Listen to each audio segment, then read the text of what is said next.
আকাশ ছোঁয়া ফ্ল্যাটের দাম আর নির্মাণ উপকরণের ঊর্ধ্বগতির এই সময়ে সাধারণ মানুষের স্বস্তি ফেরাতে বড় সিদ্ধান্ত নিয়েছে বাংলাদেশ ব্যাংক।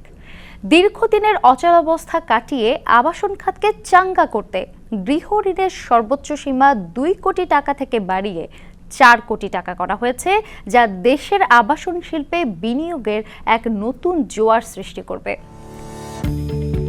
এখন থেকে সব ব্যাংক ঢালাওভাবে বেশি ঋণ দিতে পারবে না। যে ব্যাংকের আর্থিক ভিত যত মজবুত, তারা তত বেশি গৃহ ঋণ দেওয়ার সুযোগ পাবে। যেসব ব্যাংকের খেলাপি ঋণ 5% নিচে, কেবল তারাই সর্বোচ্চ 4 কোটি টাকা পর্যন্ত ঋণ দিতে পারবে।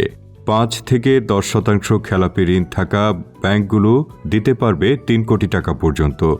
আর যাদের খেলাপি ঋণ 10%-এর বেশি, তাদের জন্য ঋণের সীমা আগের মতোই 2 কোটি টাকায় অপরিবর্তিত রাখা হয়েছে। এর ফলে ব্যাংকগুলোর মধ্যে খেলাপি ঋণ কমানোর একটি সুস্থ প্রতিযোগিতা তৈরি হবে। বর্তমানে Citizens, Eastern Bengal, Commercial, BRAC, Prime ও সিটি ব্যাংক, এই 6টি ব্যাংকের খেলাপি ঋণ 5%-এর নিচে। ফলে এই ব্যাংকগুলো থেকে গ্রাহকরা এখন 4 কোটি টাকা পর্যন্ত গৃহ ঋণ নিতে পারবেন।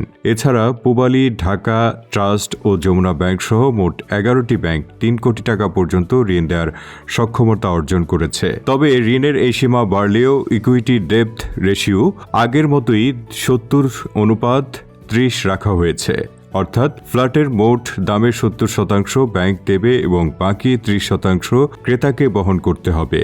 অর্থনীতিবিদ ও আবাসন খাতের সংগঠন রিহাব এই সিদ্ধান্তকে স্বাগত জানিয়ে বলেছে, আবাসন খাত বিকশিত হওয়া মানে কেবল ফ্ল্যাট বিক্রি নয়, বরং এর সঙ্গে যুক্ত রড, সিমেন্ট, টাইলস ও আসবাবপত্র সহ অন্তত 500টি উপখাত সচল হওয়া।